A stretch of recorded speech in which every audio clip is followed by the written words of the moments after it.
መጽሐፈ ዜና መዋዕል ካልዕ ምዕራፍ 5 እንዲሁም ሰሎሞን ስለ እግዚአብሔር ቤት የሠራው ሥራ ሁሉ ተጨረሰ። አባቱም ዳዊት የቀደሰውን የብርና የወርቅ ዕቃ ሁሉ ሰሎሞን አምጥቶ በእግዚአብሔር ቤት ውስጥ በነበረው ግምጃ ቤት አኖረው። በዚያን ጊዜም ሰሎሞን የእግዚአብሔርን ቃል ኪዳን ታቦት ከዳዊት ከተማ ከጽዮን ያወጡ ዘንድ የእስራኤልን ሽማግሌዎችና የነገድ አለቆችን ሁሉ የእስራኤልንም ልጆች አባቶች ቤቶች መሳፍንት ወደ ኢየሩሳሌም ሰበሰበ። የእስራኤልም ሰዎች ሁሉ በሰባተኛው ወር በበዓሉ ጊዜ ወደ ንጉሡ ተከማቹ። የእስራኤልም ሽማግሌዎች ሁሉ መጡ። ሌዋውያንም ታቦቱን አነሡ። ታቦቱንም የመገናኛውንም ድንኳን በድንኳኑም ውስጥ የነበረውን የተቀደሰውን ዕቃ ሁሉ አመጡ። እነዚህንም ሁሉ ካህናቱና ሌዋውያኑ አመጡ። ንጉሡም ሰሎሞን ከእርሱም ጋር የተሰበሰቡ የእስራኤል ማኅበር ሁሉ ከታቦቱ ፊት ሆነው ከብዛት የተነሣ የማይቈጠሩትንና የማይመጠኑትን በጎችና በሬዎች ይሠዉ ነበር።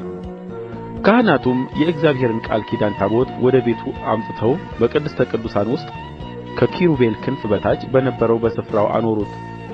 ኪሩቤልም በታቦቱ ስፍራ ላይ ክንፎቻቸውን ዘርግተው ነበር። ኪሩቤልም ታቦቱንና መሎጊያዎቹን በስተ ላዩ በኩል ይሸፍኑ ነበር። መሎጊያዎቹም ረጃጅሞች ነበሩና በቅድስተ ቅዱሳኑ ፊት በመቅደሱ ውስጥ ጫፎቻቸው ይታዩ ነበር፣ ነገር ግን ከውጭ አይታዩም ነበር። እስከ ዛሬም ድረስ እዚያ አሉ። በታቦቱም ውስጥ የእስራኤል ልጆች ከግብጽ ምድር በወጡ ጊዜ እግዚአብሔርም ከእነርሱ ጋር ቃል ኪዳን ባደረገ ጊዜ ሙሴ በኮሬብ ካስቀመጣቸው ከሁለቱ ጽላቶች በቀር ምንም አልነበረበትም። በዚያም የነበሩት ካህናት ሁሉ ተቀድሰው ነበር፣ በሰሞናቸውም አልተከፈሉም ነበር።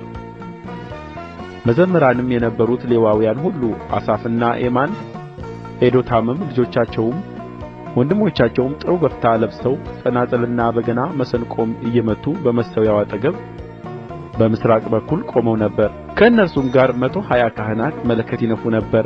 ካህናቱም ከመቅደሱ በወጡ ጊዜ መለከቱንም የሚነፉ መዘምራኑም በአንድነት ሆነው እግዚአብሔርን እያመሰገኑና እያከበሩ እግዚአብሔር ቸር ነውና ምሕረቱም ለዘላለም ነውና እግዚአብሔርን አመስግኑ እያሉ በአንድ ቃል ድምፃቸውን ወደ ላይ ከፍ አድርገው በመለከትና በጸናጽል በዜማም ዕቃ ሁሉ እግዚአብሔርን ባመሰገኑ ጊዜ ደመናው የእግዚአብሔርን ቤት ሞላው።